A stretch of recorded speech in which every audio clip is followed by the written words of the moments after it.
mwaka wa uchaguzi, na kwa kuwa ni mwaka wa uchaguzi tunaweza tukafarakana na tukapoteza malengo ya taifa letu.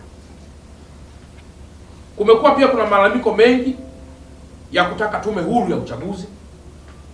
lakini pia kumekuwa kuna malalamiko mengi ya kuonesha hisia za kutoshiriki katika chaguzi. Mimi kama mkuu wa mkoa wa Dar es Salaam, kwa kushirikiana na viongozi wenzangu, tutakuwa tayari wakati wote kutoa ushirikiano kwa taasisi zozote za kisiasa, za kidini au zisizo katika makundi haya. Lengo ni kujikita katika R4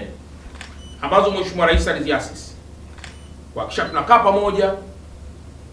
kuhakikisha tunajenga upya, kuhakikisha tunavumiliana na mambo mengine yote ambayo mwisho atapelekea kuwa na uchaguzi, moja, wa huru na haki; mbili, wa kidemokrasia, ili mwisho tuwe na serikali itakayokidhi vigezo vya utawala bora, yani good governance indicators, ambazo mojawapo ni kupitia chaguzi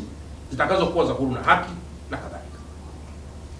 Na ndani ya mkoa wetu wa Dar es Salaam tunasubiri pia taarifa ya tume huru ya uchaguzi kupitia wale waliojiandikisha upya, wale waliouisha taarifa zao, na wale wengine wote ambao walikwisha kuwa wamejiandikisha, ili kwa ujumla sasa idadi yao na mambo mengineyo yote yatakayohusiana na masuala ya kiuchaguzi yatakayotamkwa na kufafanuliwa na tume huru ya uchaguzi, sisi kama viongozi wa mkoa wa Dar es Salaam tutatoa ushirikiano wa kutosha, na pengine tutatamani kila mmoja aliyejiandikisha ashiriki kupiga kura, kwa sababu tumejitahidi kuhakikisha kwamba hakutakuwa na vitu vyovyote vinavyotishia wapiga kura, intimidations environments. Na kwa mantiki hiyo,